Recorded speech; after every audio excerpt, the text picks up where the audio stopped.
मोदीजी तुमचं आम्हा बायकांवर काही खुन्नस आहे का? त्या जन्माचं काय आम्ही काय तुमचं काही बिघडवलेलं आहे का? सगळी परिश्रम आम्हाला का देत आहे? सर्व आता नवऱ्यांना वर्क फ्रॉम होम, मुलांना सुट्ट्या आणि घरून अभ्यास ऑनलाईन. मोदीजी लागलंच तर ना माझ्या जेवढे बी दागिने नाही तेवढे घेऊन टाका तुम्ही, पण नवऱ्याला वर्क फ्रॉम होम अजिबात नका देऊ. त्याला वर्क फ्रॉम होम दिला ना तर जास्त सिलेंडर आहे. नुकसान तुमची.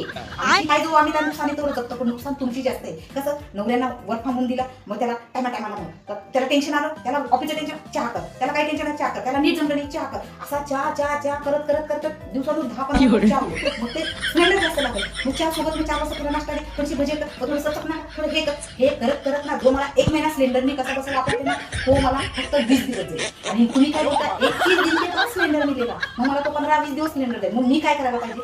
पण वर्क फ्रॉम होम नवऱ्याचा कॅन्सल, मुलांचा ऑनलाईन अभ्यास कॅन्सल, त्यांना शाळेत 4-5 तास ठेवा. आम्ही दुपारी जर झोपलो नाही तर मग आम्ही संध्याकाळी कामं कसे करायचे आमच्या घरातले? सकाळी आम्ही 6-5 वाजेपासून उठून कामं करतो, परत 2-3 तासापर्यंत नोकरांनी सारखा राब म्हणून हा सर्व अत्याचार ना सर्व स्त्रियांवर आहे मोदीजी. म्हणून तुम्हाला विनंती आहे, लॉकडाऊन लावून टाकलं तर लावून टाका, पण तरी पण Oh, no, no, no, no.